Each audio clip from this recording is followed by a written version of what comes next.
One day, when I was a freshman in high school, I saw a kid from my class walking home from school. His name was Kyle. It looked like he was carrying all of his books. I thought to myself, why would anyone bring home all his books on a Friday? He must really be a nerd.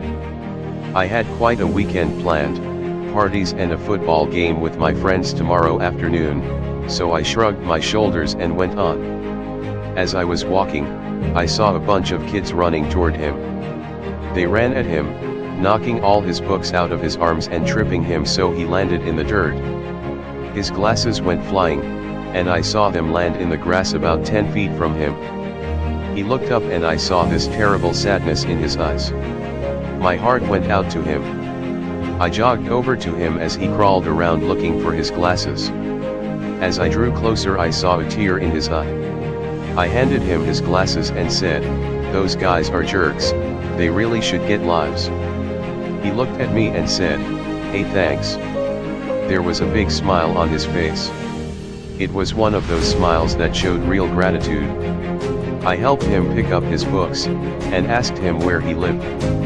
As it turned out, he lived near me, so I asked him why I had never seen him before. He said he had gone to private school before now. I would have never hung out with a private school kid before. We talked all the way home, and I carried some of his books.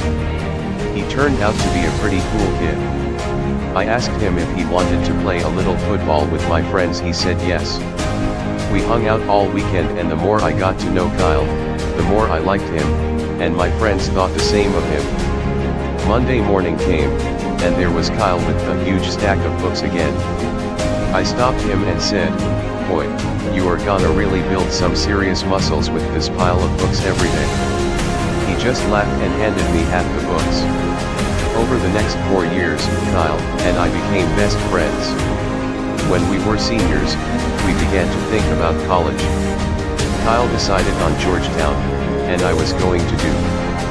I knew that we would always be friends, that the miles would never be a problem. He was going to be a doctor, and I was going for business on a football scholarship. Kyle was valedictorian of our class. I teased him all the time about being a nerd. He had to prepare a speech for graduation. I was so glad it wasn't me having to get up there and speak. On graduation day, I saw Kyle and he looked great.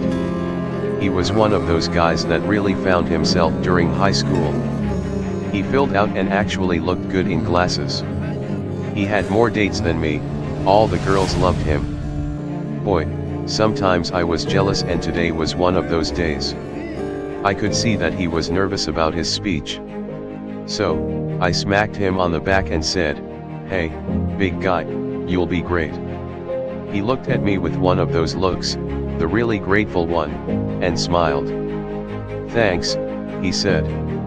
As he started his speech, he cleared his throat, and began, "Graduation is a time to thank those who helped you make it through those tough years. Your parents, your teachers, your siblings, and maybe a coach, but mostly your friends. I am here to tell all of you that being a friend to someone is the best gift you can give them. I am going to tell you a story." I just looked at my friend with disbelief as he told the story of the first day we met. He had planned to kill himself over the weekend. He talked of how he had cleaned out his locker so his mom wouldn't have to do it later, and was carrying his stuff home. He looked hard at me and gave me a little smile. Thankfully, I was saved. My friend saved me from doing the unspeakable. I heard the gasp go through the crowd as this handsome, popular boy told us all about his weakest moment.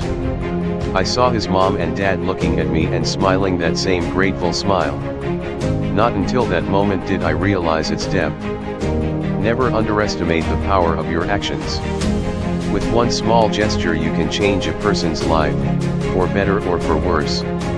God puts us all in each other's lives to impact one another in some way. Look for God in others.